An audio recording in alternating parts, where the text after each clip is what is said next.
mc square की बात करेंगे, जो एल्बर्ट आइंस्टाइन ने जो फॉर्मूला दी थी, लेकिन उससे पहले उसके बाद दो स्टेप्स मैंने बोले। अब यहाँ पे लिखेंगे a is equal to m square, यहाँ पे c को अलग देंगे c4 और इज इक्वल टू लेंगे y m rho c4 is equal to t square.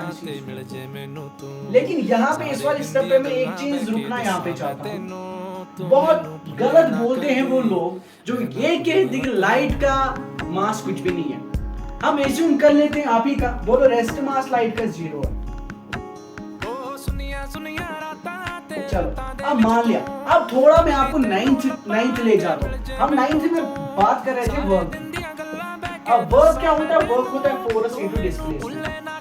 ठीक, अब लाइट से हम बहुत सारे काम करवाते हैं, लाइट से हम डिफरेंट चीजें करते हैं। अब अगर लाइट डिफरेंट चीजें करती है तो बिल्कुल लाइट का कुछ ना कुछ मास एग्जिस्ट करता है, और वही मास हम यहाँ पे निकालने के लिए ये जो फार्मूला है that is E is equal to mc square. अभी इसकी डेरिवेशन हम कर रहे हैं कि मैं आपको डेरिवेशन दिखा रहा हूँ। E is equal to mc square y minus c square is equal to under root b square c square plus m square plus c4। ये मैं दिखा देता हूँ। देखो अब हमने माना कि रेस्ट मास जो लाइट है वो 0, लेकिन अगर लाइट, समझना मेरी बात को, अगर लाइट कोई काम कर रही है, हमेशा जब कोई भी चीज वर्क डन करेगा उसके पास मास होगा और मास एग्जिस्ट करेगा।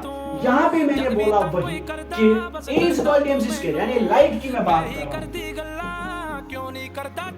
मैंने बोला कि चलो मान लेते लाइट का मास 0 है ना, 0 मान, लेकिन अगर कोई चीज काम कर रहा है, अगर लाइट वर्क डन कर रही है, ऑब्वियसली लाइट का कुछ ना कुछ मास होगा। तो यही मैं बता रहा था कि बहुत सारे लोग मतलब ये चीज बोल रहे हैं कि लाइट का मास कुछ नहीं, अरेस्ट मास, लेकिन लाइट का मास। मैं आपको एग्जांपल दूंगा, थोड़ा फिर से 9th पे जाते हैं। बोलो ये आप समझना, बोलो ये पार्टिकल है, ये पार्टिकल है, ये एक पार्टिकल है और दोनों गैस के पार्टिकल हैं।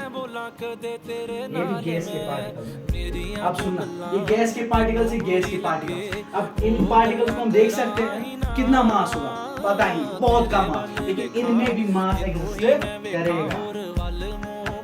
इसी तरीके से मैं भी ये बोल रहा हूँ कि लाइट का कुछ ना कुछ मास होता है। अब चलिए, अब आप देख लीजिए। अब हम इसको E is equal to mc square को फिर से इसको हम लिख लेते हैं, इसको फर्दर डेरिवेशन करते हैं। अब लिखते हैं यहाँ पर plus m rho plus c। अब देखो लिखा E is equal to m, अब यहाँ से इनका